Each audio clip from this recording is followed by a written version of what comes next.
What's good? It's Isaiah Hodgins here, and I'm on the Second Win podcast. I think it was like literally 24 hours on the dot. I start getting FaceTime calls, text messages from Dayball, Joe Sheen, everybody just like flooding me like, yo, like, we got you on the next flight. Like, you're a giant. Like, your situation now is like, when you first came in the league, you got injured, and then you're getting, you're on practice squad and things like that. Now your situation is like, you were the guy. Stephon Diggs came up to me and was like, yo, like, go take advantage of this opportunity. Like, you in New York. Like, He's like, you played in the playoff game with an injury, right? Yeah. My ankle was so fat, like, I was literally telling Say, like, hey, if I have to run like an in cut, like, we got to switch sides. Before we get into this next episode, I just want to give a huge shout out to all of our supporters and all of our subscribers all out there all around the world. If you could do us a huge favor and hit the subscribe button, it would really mean the world to us. With that being said, hope you enjoy the next episode. Second Win family, what up? Before we get into this episode, we got a big announcement. We just dropped some merch that looks sweet. We got the black and white truckers. We got the all black truckers. We got the all white truckers. It look fire with everything. So before you do anything, before you tap into this episode, which is fire, make sure you click the link in the description and cop up on some Second Win merch. Appreciate y'all.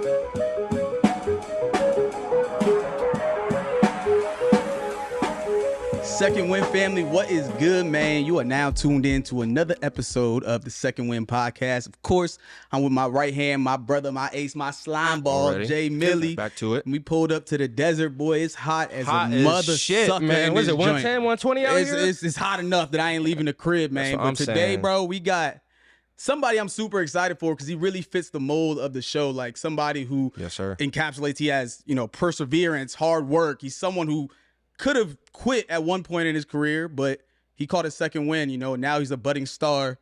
Mr. Isaiah Hodgins. Yes, sir, man. Receiver for the New York Giants is on the show today, man. Thank you for coming on, brother. Yeah, yes, sir. Of course, bro. I really appreciate it because, you really in like the heart of, getting ready for the season. Like you out here, you training, you grinding every day. And I know, it's hard to get to you, but, we appreciate you coming on here, bro, for real. I appreciate y'all, man, for real. Like, no doubt, bro. Had to get you on here, man, before the season starts. So, piggybacking off of what he said, man, season's right around the corner, man. Camp's about 2 weeks away, man. How's your body? How's your mental heading in, this last go around to this till camp? It's good, man. I mean, I feel the strongest I've ever felt right now. The fastest. Just getting in shape with all the guys. Working out with a lot of dogs at XLs and stuff. So, just trying to prepare myself mentally for another long year of football, and just trying to take on just a new role with the Giants. So, what's like compared to previous seasons going into the season? Like, how are you like confident wise compared to like other seasons? Just, you may feel different compared to other seasons, like going into this season. Yeah, for sure. I feel like my confidence level was definitely at an all-time high. I felt like it was like that last year, and I feel like last year was really like when I really started to catch my stride. My first 2 years in the league, I battled some injuries, and it was kind of some ups and downs. But then last year was like my first healthy year, and like just going into camp, like prepared, ready, like mentally, physically, and everything. Coaches and players used to always tell me, like, man, you just look like you playing confident out there. Like you look like you ready and you here. And I just kind of try to take that same approach into this year. So, bro, that's so much of football. Like especially at the NFL level, everyone is talented, but like a big part of it is really like your confidence level. And like your situation now is like when you first came in the league, you got injured, and then you're getting you're on practice squad and things like that. Now your situation is like, you were the guy at receiver, you know what I'm saying? Like you were the guy, and you're going to be the guy coming in. So like, what is your mindset now, coming in as, the Giants #1? Like, yeah. I mean, I try to not to give it like too much thought, and I try to just fall in love more with just like the process of, getting better every day and really like working hard and just letting everything else fall into place. I know there's going to be more expectations with, how I ended the year last year and the playoff games and touchdowns and everything else. But, I feel like as a player, me personally, I just feel like if you fall into the trap of like, oh, like I got to prove everyone wrong and these expectations and this and this, like, you kind of plan for different and wrong reasons. And, like those will come and go. But if you just stay and maintain of like, hey, like this is my goal, I'm gonna just like keep it keep it like this, and no matter if it's negative noise or positive noise, like I'm not gonna listen to it. I'm just gonna keep pushing, keep working, fall in love with the process, and you hit that end goal, and it'll be easy. So Yeah, what you just said about kind of pushing it and not listening to any of the noise. Yeah. I feel like in New York, everyone talks about It's hard, yeah, bro. New York Yeah, media, hard. New York It's media. It's different. like the big thing. You say the wrong thing and they blowing it up, putting it in blow the it New up. York Post. It's crazy. Like, how have you been able to just like block that out? Like, Yeah, no, it's definitely been an adjustment for sure. I mean, my first couple years in Buffalo, I mean, the fans are crazy in Buffalo. Don't get me wrong. Oh Like, my God, they be breaking tables and shit like they that. live and die about the Bills, but it's definitely just like a different type of like media attention. Like I remember when it was the trade deadline and I got cut by the Bills. I was on the active roster and I got cut. And then the Giants picked me up and I was saying bye to like all my teammates and coaches and everything. And then Stephon Diggs came up to me and was like, yo, like, go take advantage of this opportunity. Like you in New York, like real, like you really in the city. Like it's different. Like you blow up there, like you a different type of star. And at the time I was kind of like, yeah, like, cause I always like heard about it and I'm like, yeah, but I really wasn't paying no mind, and then like, after I started getting like touchdowns and a little bit more recognition, like I started like, oh wow, like this is crazy. Like from the good and the bad, like media attention. Like they'll let you know for sure. That's why I always tell everyone like, I love New York fans, but man, if you got a bad game, they're gonna let you know. If you got a great game, they definitely gonna let you know too. So it's like you just kind of gotta stay here and not get too high when you do have a good game, or not get too low when you have a bad game. And just kind of try your best to block it out, like just keep your blinders on type of thing. Yeah, for sure. So for you, just even coming off of last season and then heading into this summer, just piggybacking off what you were saying before about blocking everything out, how do you hit reset mode and be like, okay, like this summer I got to work on this, I got to get better, and just not worry about last season's gone. I got to get better and get better and get ready for this season. Like how do you stay grounded to do those things? It's just setting those new goals into your mind, and just, Dayball talks about it a lot, but I mean, a lot of the great receivers and players in the league really talk about it a lot too. Just like having that short-term memory and just like never being content, just like, all right, like I had a good season, like I could piggyback off last year the whole time. It's like, nah, like I'm trying to go get more. Like I'm trying to level up. I'm trying to keep going. And, like I forgot about that. And that's how you have to be during the year too. Like you can have a 100-yard game, and then the next game you can have 4 yards and now everyone hates you. So, like you have to like, all right, like next game, like I gotta really focus on this next, and just, like really just pay attention to detail for those little things. Cause if you get caught too much in the moment, focus on last week, now you're gonna mess up this next week, and, it's just gonna spiral all downhill. So, just trying to block out that noise, like we said. Man, no, one thing I love about him is like you so calm when you on the mic, but when you on the field, it's like you talking you that got shit. that different level, like intensity. Like you talking that flip. cash to the corner, you score the touchdown, you throw it at the ball. joint. I'm like, Hell yeah. it's so dope seeing like this side of you. Like normally you just like chill. Even when you training, like you just like vibe, mellow. Now when like, I'm training, when I'm practicing, when I'm doing all that, I try my best to like focus on the task at hand, and like I really be thinking like long term, like all right, like I got to work on my speed and my routes, and I'm really like focused, locked in, dialed in. But when it comes to the game, that's a different mode, and I feel like I learned that from the best. So like I was able to see people like Josh Allen and Stephon Diggs, and just like all the people I played with, straight dogs. Like like it was like grind all week, and then they got to that game, and it was like like I'm trying to kill you, like I'm trying to take your head off like every play, like it was just like a domination like mentality, and I was just like, like I need to have that same mentality. Like I need to go in like,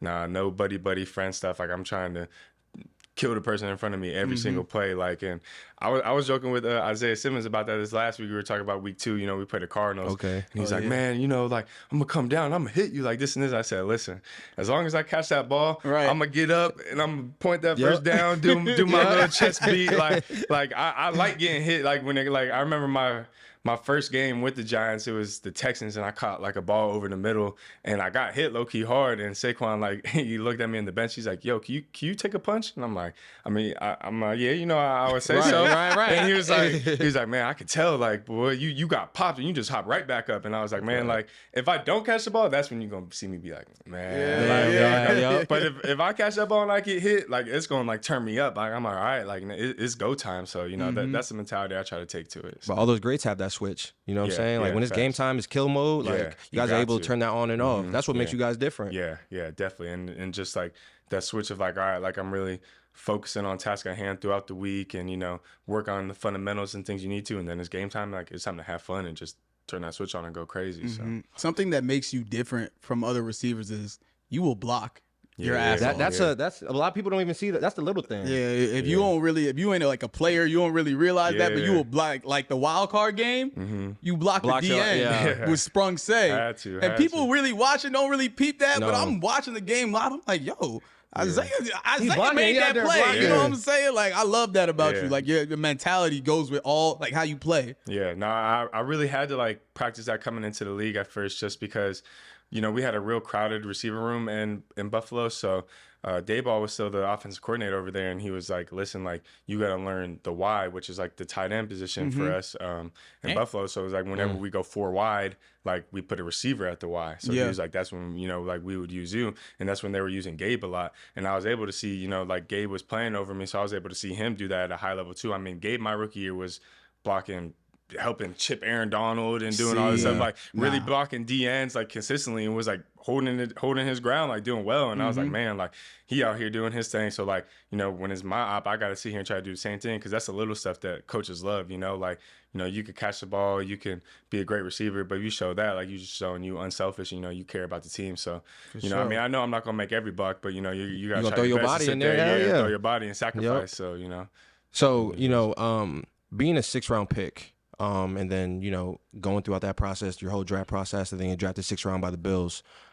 You already know, bro, in this business, like, being a 6th-round pick, your leash may be shorter than everyone else's. Way shorter. Way shorter. So, like, talk to me about those emotions of being a 6th-round pick, going into that. Like, what was your mindset? How were you feeling? Like, did you feel like a lot of pressure that, I could be cut? Yeah. No, I mean, I definitely felt that my rookie year, and it was a tough struggle. And I luckily had my pops who played in the NFL too, and he was a free agent, so he even knew it, like, worse than me. But I was a 6th-round pick, and then I had a 4th-round receiver, Gabe Davis, drafted in front of me.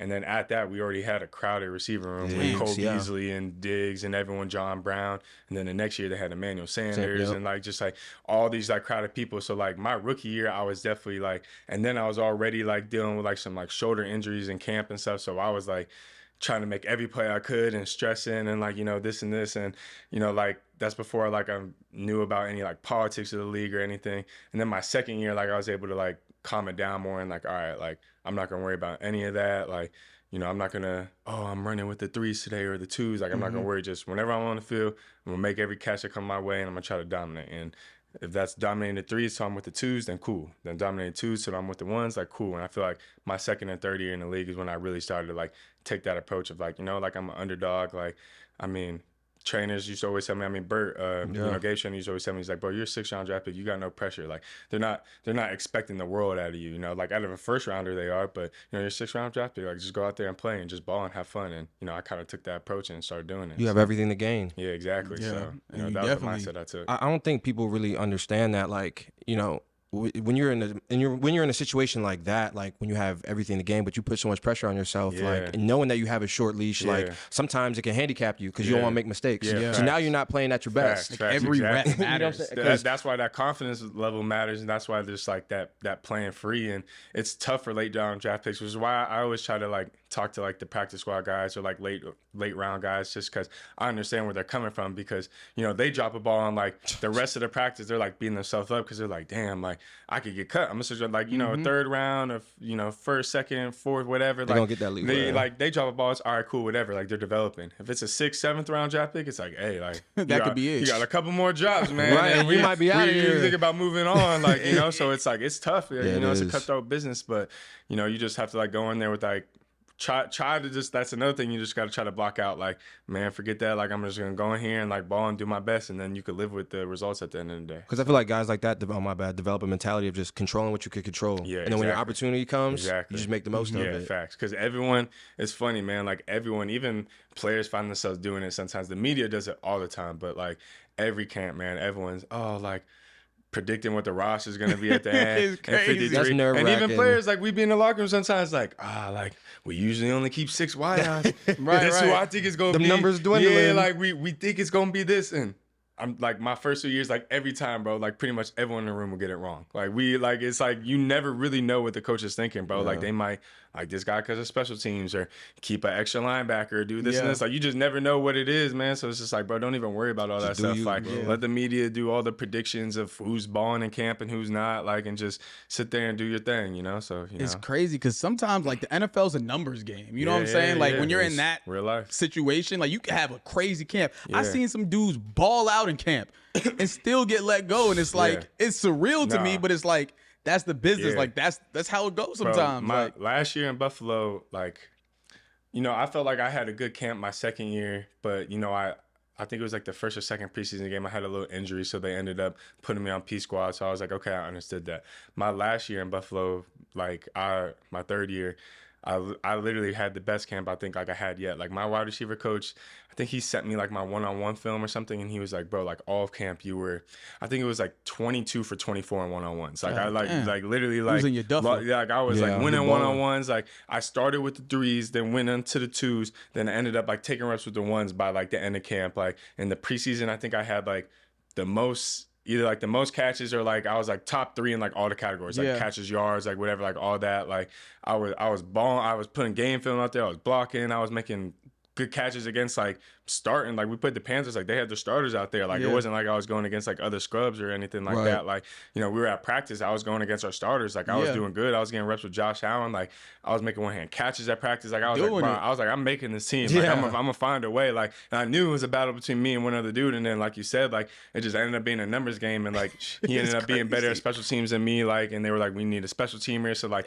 literally everyone thought I was gonna make the team. Like it was like, you know, I mean, some people probably didn't think I was, but like a good majority was like, you know, like he making team, he locked, like, you know, is what it is. I left like confident, like I'm like, all right, cool. Like if I do get cut, at least I'm gonna get claimed. Picked up. And then I ended up getting cut and not getting claimed. And that was probably like the hardest moment in my career right there, because I was like, my first 2 years I was injured, I understood, but like this time I was like, bro, I did everything right. Yeah, like, what else could I do? Like what else could I do? Like, and it was tough on me mentally, man. Like, and I just had to like find that switch of like, all right, like I can't sit here and mope and complain. Like I got my little boy I got to take care of, like my wife, like I got family at home, and you know, like I just got to keep working, like keep doing it for the glory of God, and like not worried about the results, and just like keep pushing. And then like 4 weeks later is when they brought me up to the active, and I was like, all right, like, man. It's like right around the corner, but like man, it seems so long when you stuck like down low, and it's just like man, you just got to keep pushing until you know get out of that pit. So for sure, that's why I was gonna ask you. You know, like I said, when you're 6th rounder, it's a shorter leash, so you know, cut, P squad, waived, picked up. You know what I'm saying? Like, how do you deal with those roller coaster of emotions to like just always stay? You know what I'm saying? Because when you get too high, them lows gonna be low. Yeah, you know, like, how do you stay level headed in terms of like, okay, I may not be here. I'm here one day. I may, you know what I'm saying? How do you deal with that? It's tough, man. I think like for me personally, like my relationship with God has played like a huge factor in that, and just like my support system too. I mean, my wife's real good at like keeping me level headed. I mean, she's real with me. She'll tell me like sometimes like, yo, like you showing this too much attention, like, you know, like don't get too high off of this stuff. Or like sometimes when I beat myself up too much, she's like, yo, like stop being so hard on yourself. Like you good. Like, that's you know, important, like bro. keep going. You know, she's helped me out a lot. My pops, you know, since he's been there and played in the league for 9 years, like he knows all the ups and downs, like injuries, everything. So he helps me out a lot. But you know, just like learning, like you said, how to like maintain all that stuff and just like keep working hard, like no matter what. Cause I mean, when they brought me up week 4, man, it was probably like I called my wife like damn near crying. Like I was like, man, like I waited 2.5 years for this, man. Like I'm finally on the active roster for real, like really playing. Like my first game had like 4 catches for 44 yards. Like I was really like playing. Like I played in that Chiefs game that we had, like, you know, midseason with them, big battle. Like I was really like, dang, I'm playing. Like, and I was active for like 6 or 7 weeks or something. So I was just like, cool, I'm gonna be like this for the rest of the year. Like I'm finally active, I'm chilling. Out of nowhere, like I'm playing the game, bro, like just chilling. Trade deadline, get the call, yo, like can you come in, bring your iPad? I'm like, no way. iPad is bro, crazy. out of nowhere, The bro. Grim Like my Reaper. son's sleeping, like I'm just chilling, regular day. Like I'm like, no way, like damn, I really just got cut. Like, and then that was probably like one of the lowest of lows, and I was like, like I don't even know like what to do, like what to say. And you know, my agent was like, you know, just, you know, they plan on bringing you back up to the active, like, you know, in a couple weeks. Just some like injury stuff. They had to move around some people, like, and I was like, all right, man, like whatever. That next day, like I think it was like literally 24 hours on the dot, I started getting FaceTime calls and text messages from Dayball, Joe Sheen, everybody just like flooding me like, yo, like we got you on the next fight, like you're a giant, like boom, boom, like get ready. quick, I'm that like, just like I'm this. like, damn, like that quick, like, and then that next week I was literally playing, like That's fire, like bro. really playing, like in the game plan and everything, and I was like, damn, like so, like that's why I feel like it's just important again, just to try to do your best just to maintain just like a steady work ethic, or just like keep pushing through them highs and lows, because like you never know when like your biggest blessing is just right around the corner. And that strong support system, bro. Yeah, like, you know no, what I'm it's saying? facts. Something It's to fall huge. back and lean on. Yeah, like whether it's friends, whether it's family, whoever you got, but just like strong people who like gonna be real with you and tell you when you're out of line, or tell you when you're being too hard on yourself, and then just like supporting you the whole way. That's important, bro. So your chemistry continued to build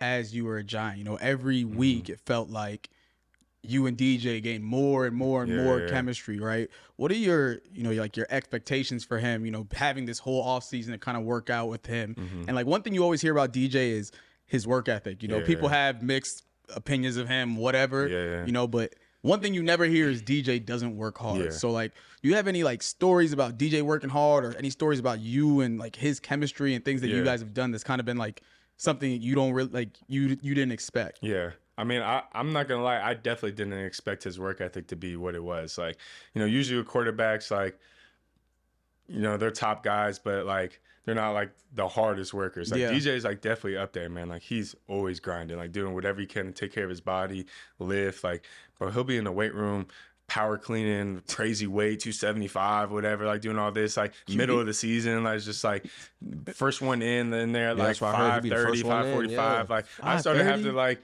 push myself to like, I'm gonna get here before him. Like I gotta wake up at 5:30 and get here, just because like I just see that and it like inspires me. And I think like the chemistry part, like it just came with just like how often that we work like in between periods, in between practices, like after practice. And he does that with all the guys, man. Like he's so like critical and technical about himself that like he's like, yo, like come over here, like I need to work on this throw, like let's run this route, like, and if he like makes it like a bad throw, he's like, can you run it for me one more time, man? Like my bad. And I'm like, damn, bro, it's like my third like deep route, like I can't keep going, like and he's just like, oh, like come on, like I gotta get it right, like. And then like in the game, like that's how he's able just to like like put it on the money, because like he's done that throw 1,000 times, like but I mean, I got high expectations for DJ just because I've seen the work, man, and I'm a firm believer in like, even if the work don't pay off right away, like eventually it will. Like DJ likes to call it the lag effect. He always says like, like even if it don't happen now, it might just lag and it might show up like here. Like that's how it be. I mean, I believe in that, man. Like, cause that was my story. Like I was working like all 3 years, but cut and on practice squad, and everybody thought I was a nobody and just like, oh, like just another P squad dude. And then like all that work ended up like, showing up in that late in the season in that playoff game. And like, I just always think back to myself, like, damn, like what if I would have gave up? What if I would have just stopped working hard and been like, oh, I'm a practice squad player, whatever. Like, I'm just going to be the first one to leave. Like, nah, like I was like, practice squad, like you make decent money, but not really a lot. And you don't get paid in the off season. But like, I was telling my wife, like, listen, like, a lot of our money's still gonna go to like me training, my massages, my like rehab, my whatever, like, cause I gotta invest in this, like, and like I gotta take this serious. And I know we're on P Squad, but like one day it's gonna pay off, like, and that's how it ended up being. So like that's the same, kind of mindset that I see that DJ has, is like he works so hard, and I just know like, I mean, it paid off at the end of last year, and I know like this year, next year, years to come, like, like he's going to show like he really is a franchise quarterback. So. When you see your best players working like that, it's contagious. Yeah, no, you know what I'm saying? Like everyone else is like, yo, I got to do what he's doing. You know what I'm saying? Especially when it's the quarterback. Like if it's a receiver, like, he might motivate other receivers, but it's like, it's the quarterback, like the tight ends, the running backs, receivers, like everyone want to work harder. Like, so, I mean, that's just the blessing of having a hard-working quarterback on your team. No, that's the key to success, man. And I think that's going to be one of the reasons why you guys are going to be successful this year. Yeah. And piggybacking off of that, like, added a new weapon, Darren Waller, and, you were one of DJ's favorite targets last year. So, head into this season, like, what are your goals individually and team-wise? Yeah. I mean, I got a lot of goals, man. I mean, I always write them down in my notes. Me and my wife will kind of make like a little like spreadsheet of goals on and off the field. I mean, I know like a lot of people try to have the conversation like, oh, who's going to be the receiver one and who's going to be this, I try not to like worry about that too much, because I know like that just happens week by week, like 1 week Darren might have 150 and 2 touchdowns, and the next week it might be Slade, then the next week it might be me, but like just like having that consistency. But like I definitely have like a yard markage in my head. I'm not gonna share it to That's the all public good. or Yeah, anything. no, Yeah, no but doubt. like Yeah. it's definitely up there though. Like it's higher numbers because you know I got high expectations for myself. I always do. Like I know what I can do yards and touchdown wise. Like I know that you know I'm gonna be a Pro Bowler in this league one day. I know that you know I'm gonna be able to help my team continue to win playoff games and big games, big moments, and big catches and stuff. So you know like.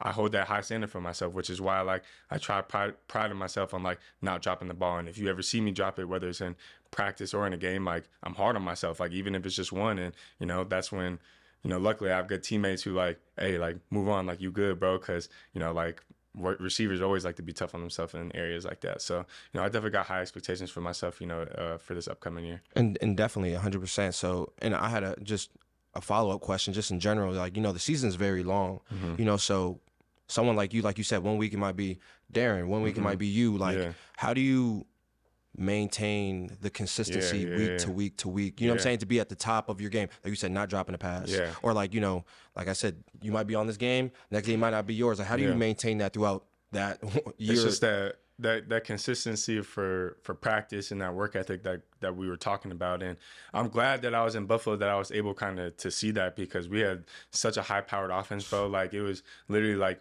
1 week it was like, all right, Diggs is going for 120 and 2 touchdowns. Like it went crazy. The next week we played like the Steelers, bro, and Gabe had like 220 yards and like 2 touchdowns. Like snapped. Like, yeah, he was going fed. He had the one hand catch. He had everything. That was literally crazy. like no one else did good but him. I mean, other people did good, but like he like snapped. He was the like one, then like the next game it'll be like out of nowhere, like our running back Devin Singletary would have like 100 yards rushing. The receivers are like, oh man, like we didn't even get the ball. Like the next game is like Dawson Knox, the tight end, like he's paid, he's good, he's got 2 touchdowns, like you know. So it's just like just knowing like, all right, like you can't control this stuff all the time. Like fans might watch and be like, oh, you only had 20 yards this game, you got locked up. It's like, nah, like we just got a great team. Like my other bros balling, you know, I can't really control that. So it's like just understanding like you can't really control all that stuff, but when the ball do come your way, like take advantage of that, you know. So like make that play, you know, whether it's only twice, like all right, I got the ball thrown to me twice and I had 2 catches. Can't really control the rest besides, you know, maybe your effort on plays and stuff like that. So just make sure you just like control that throughout the year and like you're peaking at the right time, you know, like we always talk about that. Like really make sure you're just on a uphill climb, taking care of your body. So like when it comes late in the season, playoff time, like you're up here. You don't want to like start the season here and then come here and then like it's like, you know, you just kind of want to make it like, all right, peaking at the right time. I really don't think people realize how long that season is, bro. So long. Man, and to be consistent every week. And like seeing the rehab and knowing like what you guys go through, like just every time you get hit, it's like a collision. Boom, boom, hurts, boom. bro. It's like it's crazy. Throughout the week, y'all, like how you guys recover is crazy. Yeah. And like sometimes y'all be playing with injuries. Like you played in the playoff game with an injury, right? Yeah. That playoff game, man, that one, I actually ended up having like a slight fracture in my foot. Like, and it was just kind of like a thing that like happened like the Friday before the game, bro. And I thought it was just like a high ankle sprain, and ankle was all black and blue. Dave's was all scared. Like everyone was like, oh, are you going to play in this? Yeah. And, like, it was just like one of those things I was like, dang, like, bro, going in my first playoff game, like I might have just tricked this off, bro. Like it was, I was nervous for myself. My dad's calling me like, bro, you gonna be good? And I'm like, I hope so. Yeah, like, you know, and luckily I was able to go, but had to tape it off. I don't even wear ankle tape, bro. I had so much ankle tape on, like like had everything I could. My ankle was so fat, like it got to the point, bro. It was like third quarter of that game, bro, and I was literally telling Slay like, hey, if I have to run like an in cut, like we got to switch sides because I can't like plant that deep off this foot. Like, you know, I could do short intermediate stuff, but like those are things that deeper, people don't like see. and I was just like thugging through it like the whole time, like, and literally like my dad after the game was like, isn't that crazy? Like you probably felt your worst and had like your best game of your career. Snap. And I'm like, man, like back against the wall, like you got no option. It's like, all right, like me and Saquon say it all the time. It's like, hey, like you in the deep end, like what you gonna do? Like, you know, you gonna sink or swim? Like, you feel me? Like, what is it? Like, you in there with the Sharks now? Like, what you gonna do? Like, and it was like, shoot, like I had no other option at that point, and you know, that's when I kind of like saw a different side of myself, like, you know, pop open, and I was just like so locked in, like I was just in a different mode that game. So, you know, I was glad to be able to know that, like, I could do that. So. Yeah. You know, one of my favorite sayings, if you want to make God laugh, tell him your plans. Yeah. Right. Nah, and you know, you spoke about being prophesized over the week before you got to the Giants, you know, and you were told like you're not meant for Buffalo. And then what was that like seeing all that come to fruition and then seeing the success that, you gained after that. Yeah. I actually had like another podcast with Sports Spectrum, and I was like in a little magazine, and I kind of told the story about it. But man, it was just crazy. Like it was literally like my home church in Buffalo. I've been going there for like 2 years, like friends with everybody. And our backup quarterback, Matt Barkley, his wife ended up coming with us. And it was like, our pastor was like, hey, like we got this like guest pastor. So dude doesn't even know me, like anything. He's like coming in, like, he's kind of like just preaching about like what prophetic sermons mean in the Bible and how it talks about it. So I'm like, all right, like cool. Like I just came to learn. He's like, he might prophesy over like 1 or 2 people, but don't come for that. Just come to learn. And I'm like, all right, like cool. Like, I just came to learn. And there was like a big crowd of people, and I'm just sitting there, and at the end, like he like prophesies over like a whole youth group, and he's like, God's telling me this, and I'm like, all right, cool. And we're literally about to pray and like end, and then he like stops and like looks at me out of the whole crowd, and I'm like in the middle, like in the back, and then he's like, you, and I'm like, nah, he pointing to the dude in front of me, can't be pointing at me. He's like, you, and he starts like talking to me, and I'm like, oh man. And he starts talking about like what he sees in my face and like my gaze and glare, and he's like, like, don't let this get to your head, but I see your face in media and like TV and stuff. He's like, I don't know if you have an agent yet or anything, or like he's like joking, but I'm like, I actually do got an agent. Yeah, he doesn't know who you are. Yeah, but you don't know who I am. And he's like, like, but don't let it get to your head. And he's like, like God wants me to tell you, like, Buffalo isn't like you're gonna be sent somewhere else. Like this isn't like you're staying home. Like you're here to be set up and equipped and like go somewhere else. Like, and he's gonna send you somewhere else and like use you there. Crazy. And he was like, I don't know where, but like, it's gonna be there. So like be ready for it. And like, it's the power of like God sending you that's gonna get you there and get you through any challenges and like all that. And like stick it out with Maya and like, like pray together, and was like telling me all these things. So I kind of left that night and I'm like, dang, like that's crazy. Like I had hope because I knew like eventually like, like all that stuff was going to come true. And I'm like, all right, whether it's 5 years from now or, next week, like I was expecting it to be like later. I was like, it is what it is. And then it just ended up happening like the next like week or two. And I was like, oh my gosh, like, yo, this is crazy. I just remember when it happened, like I looked at my wife, I'm like, yo, no way. And then I started like playing good and balling out, doing all that. And I'm like, man, like my plans were like, that's what, like when you talk about like tell God your plans, like that's just like, and he'll laugh about it, and that's just like so true, bro, because it's just like my plans were like I think I got it in my notes still, bro. Like I literally had it in my notes like, all right, like just for the start of the year for the Bills, like my first time kind of get going, like my goal was like 20 catches, like 200 yards and like 2 touchdowns. Like that's what I wrote down in my notes. I was like, listen, I know I'm not going to play a lot, so if I could get this just to get my feet wet, like, I'm going to work my way up into the league. And then like I go and literally like double all those numbers, like, and God's like, yeah, that's your plans. All right, I got even bigger and better for you. Watch like, this. Yeah, watch this. Like, and this is just like a glimpse of what I could do. And after that, I was just like, man, like, I'm so proud to be able to like tell that testimony and just like help other people out. Just like, yo, like be patient. Like God got way bigger plans than what you can expect. Like, and it helps me stay patient anytime I hit a trial from here on out. Like I think it was right after our first Vikings game. When I was John with Patrick Peterson. We ended up losing, but it was like one of like my better games, had a touchdown, like almost had 100. And, like I was obviously mad that we lost, but, it was one of my better games. So I was like, okay, like I got to keep building on some momentum to help my team win. For sure. And it was like that night, bro. Right when I got off the plane, my wife called me, and she's pregnant with my daughter at this point. And she was like, hey, like I didn't want to tell you like before the game because I didn't want to throw off your mental or anything, but like the doctors found something wrong with like her chromosomes and this and like they basically like told her like you can either like rock it out like till birth and like take the chance, but there's a chance that you and the baby might die, or there's like or we could just like do the abortion and like kill the baby right now, or like like talk it over with your husband, like see like we don't know if the test is accurate, like it could just be like something that's not true, like we don't know, we could be picking up your chromosomes, someone else, like we don't know. So I was like, and she was crying, and then I was crying on the way home because I'm just like, dang, like seeing her cry and go through that, and like like we had already had our struggles with like having our second kid and everything.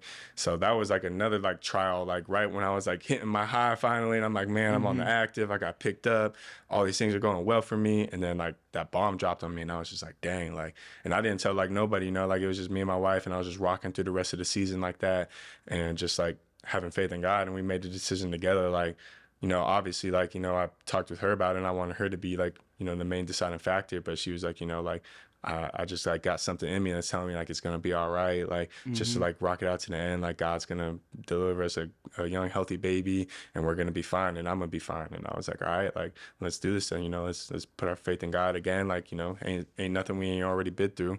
So let's just keep rocking, and we rocked through that the whole rest of the season, just kind of working with the unknown, like not knowing what's gonna happen. And then, I mean, luckily, man, like right after the season, like she gave birth to our beautiful baby girl, Sayla. She's 3 months old now, perfectly healthy, nothing wrong with her. Damn. Like, yeah, like it was crazy. Like, Boy, I got chills. When she came out, like I was so nervous, like just because they were like, oh, it could be Down syndrome, it could be anything, it could be Edwards syndrome, which means like she's alive for a week and then passes away. Like they were like, it could be anything, and I was like just sitting there thinking, and I just saw her come out perfectly normal, like man, to God hear her is so cry, good, like I was bro. like, man, like God's so good, like, and it's just like time after time, like I just like seeing like all these like trials hit my life, but like just like like staying the course, like persevering as you said earlier, and just like trusting in God and just like holding on to that, man. Like anybody who's going through something like that, whether it's with family or kids or a job or fired or like anything that may be, like that's just my motivation to other people is like, man, just like keep going, like keep faith in God and like and trust that He has a bigger and better plan. Because when everyone was telling us like, don't, like every doctor that we went to in New York and everywhere was, man, like I wouldn't do it if I were you guys. I was just like, we weren't having a lot of hope, and we had all of our family praying back home, and they were like, man, like we're gonna stick this through and trust in God, and then paying off. So Power of prayer is important, man. The power of Doctor prayer. is bigger than any other doctor. Yeah, man, it was crazy to see just it play out like that, man. So that was just a cool story I want to share with you guys. I appreciate you sharing that, brother, for real, man. It's cool. Yeah, I'm glad, man. Off that joke. Yeah, for real, man. God is good. But for you growing up, it's kind of like a cheat sheet because your dad, like you said, played in the NFL, was a fullback, right? Yeah. Okay, so free agent, but when your dad is a former NFL player, he's been through the ins and outs. How was that growing up and the lessons and teachings that he gave you? Yeah. For you to walk into those footsteps. Yeah, he gave me a lot of lessons, man. I mean, my dad was fortunate enough to play with Larry Fitzgerald, Kurt Warner, Anquan Bolden, like, real dogs, real good people, Torrey Holt, Isaac Bruce, a bunch of people. So he was able just to always tell me like how they worked and their work ethic and like how they approached the game. So at a young age, man, like I was always trying to do that. I was trying to be like them. I remember seeing Larry Fitzgerald walk out the locker room, just being so excited to meet him and being that little kid running on the field after games, asking for autographs, like just, trying to like soak it all in that moment. So he was also really hard on me too. Like my dad was always my coach, and everyone always, like, oh, you're the coach's kid, so you take it easy on you. Like, nah, like my dad was like cussing me out hard on me, like twice as hard, man. Like that might not even be like, twice as hard might not even be the word for it, man. Like he was so hard on me, but I mean, I'm thankful for this day because like he made me play through like so many injuries and like go through so many tough times of like I remember when I got like my first, or I didn't even have a scholarship offer yet, and I had like a bad practice or something, like nothing to like over complain about, but bro, he gave me the longest lecture on the way back home. Like he was like, if you think if anyone's gonna offer you is you playing or practicing like that, and it's like you might not even go to college, like like just like digging into me, and I was just like pissed in the back seat, like, man, he don't know what he's talking about. And then I sit there and get my room, like, nah, he's right. I really got to take it up another level. Like I really got to start being serious about this. And like just anytime, like he knows me so well, so like anytime he sees me like going through something like that, like he's always just there for me to give me that word of encouragement of just like to keep pushing me. So That's amazing. He really knows how to fuel you. Yeah, no, facts. He really does. And it's like he pisses me off to fuel me. And he always says as a kid, he's like, I don't know why, like that's the only way you respond good. Like I wish it wasn't, but like like whenever someone talks crap to you or like pisses you off, like that's when you really turn up. And he's like, I don't know why you like that, but you just like that. So like I got to do it to you. He knows what like, buttons to push. Yeah, exactly. Already, which is why I like when people talk trash to me. Like that's why like when I tell them like a DB or a defense like talking trash to me will never faze me. Like, it makes me like, all right, like now I'm really about to go. Like, all right, like you shouldn't have did that. Like so, it's helped me tap into a different mode. That's great, man. So much of what we talked about, is Isaiah as, a human doing, right? Like you playing football, doing all that stuff. Who's Isaiah the human being? Like what do you love to do? Yeah. Like what really drives you aside from football? You know, like what do Yeah. you like? What is Isaiah the human being? Yeah, I mean, I'm a big family man, man. I like to go home, and I mean, me and my wife go on a lot of dates. Like, we're big foodies, so we always at different That's restaurants. amazing. Y'all in New York too. Yeah, oh man, we love it in New York, man. Just trying different restaurants every single time. Like, y'all, some fans will probably definitely see us out, you know, just trying different places to eat and stuff like that. You know, taking our son, whether it's swimming or trampoline parks or whatever, you know, just like spending time with the fam, man. And I got a lot of relatives on my side, and she does too. So we always got family flying in and visiting, I love taking them to, you know, see stuff. So, you know, I just try to do that. I'm a big jokester, definitely. So I like to talk a lot, I like to talk a lot of crap, but, you know, kind of instigate and, Yeah. you know, get in people's heads. But, you know, that's how I know that, you know, I'm close with you and that, you know, I really vibe with you because, Right. you know, that's just the type of person that I am. So, but, you know, I try to not, like, when I'm off the field, like, you know, I'll talk about football, like, if y'all want to talk about football, but, like, if not, like, you know, I kind of just, I like to just talk about other stuff, you know, whether it's That's different cool. sports or just family stuff or just debates or, like, whatever, like, you Yeah. know, so that's what it That's is. super important because like with your career, you're always on the go. Like during the Yeah. season, you're super busy throughout the week, and then in the off season, it's like you're traveling here, you're doing this, you're Yeah, doing yeah, that. yeah. Like the fact that you said like I just take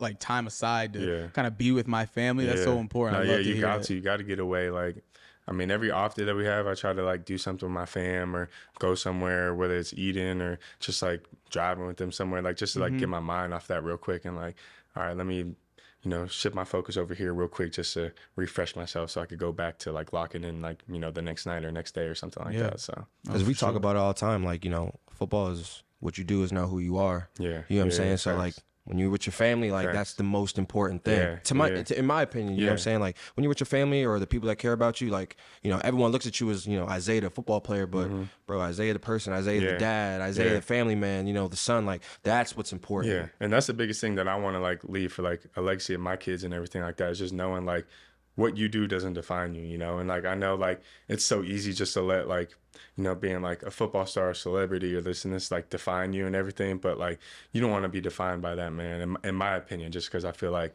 again it just goes back to like riding the highs and lows. Like if you identify yourself as just a football player, like solely, like you gonna live and die by that. So if you do great, hey, you great. If you terrible, then you terrible. Like, you know, me, I just, you know, I try to just be like a good guy off the field, you know, like follower of Christ, like just sit here and just family man, like, you know, and just like vibe with people and be a good guy and just like hang out. Like I don't act like I'm too cool for anybody, you know, like I'll kick it with whoever, like, you know, and just like, that's the type of person that I want to be. That's the type of person I want my kids to be, you know, and just, you know, my kids, everybody. So, you know, We that's need the more legacy. people like you in the world, bro. real, for real. man. We need for real, because that's Trying. true, authentic people, man. Yeah, Real yeah. souls.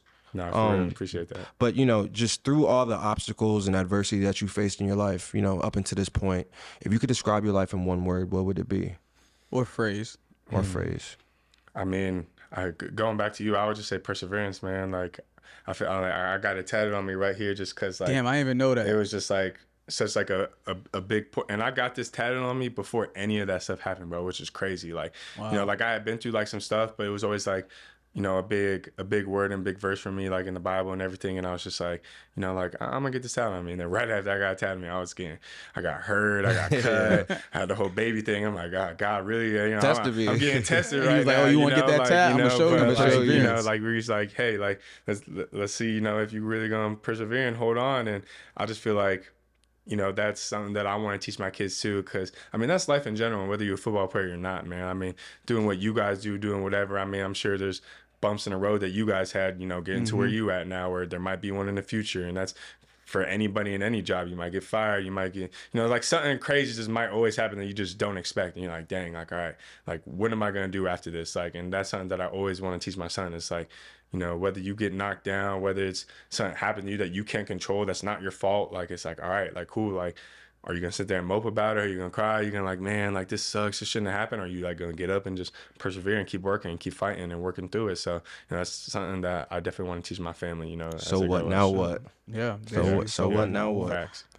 You know, this show is called The Second Win, right? And every time we film anyone, we don't want anyone to watch and not take anything away. Like if they didn't listen to the podcast at all and they just listened to this last answer, I want them to take something away from it. So, you know, for anybody watching that's trying to catch their second win or trying to overcome adversity, like all the adversity that you overcame, like your advice for this should hit harder than anything. Yeah. So what advice do you have for anyone, trying to catch their second win or kind of overcome adversity?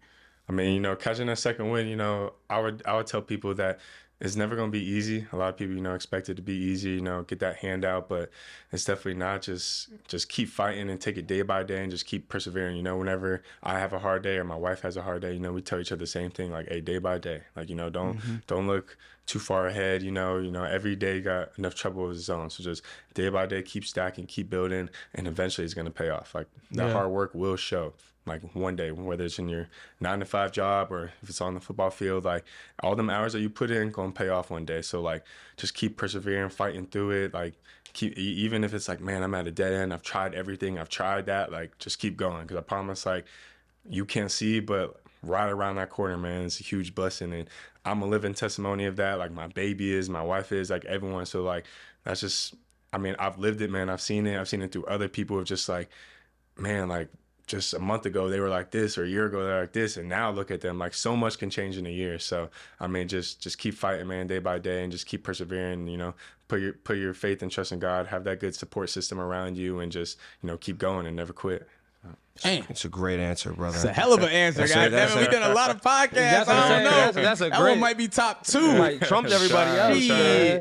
Ah, man. Nah, but, we really appreciate you jumping on here, bro. We know, like I said before, you super busy, but what you say is going to help a lot of people, because that shit helped me. Like, I'm sitting here like, damn. Like, I'm listening to what you're saying, like, bro, like, really helped touched me for real, bro. It really touched me, and I hope, a lot of people watch this and it touches them too. But anybody watching, like, comment, subscribe.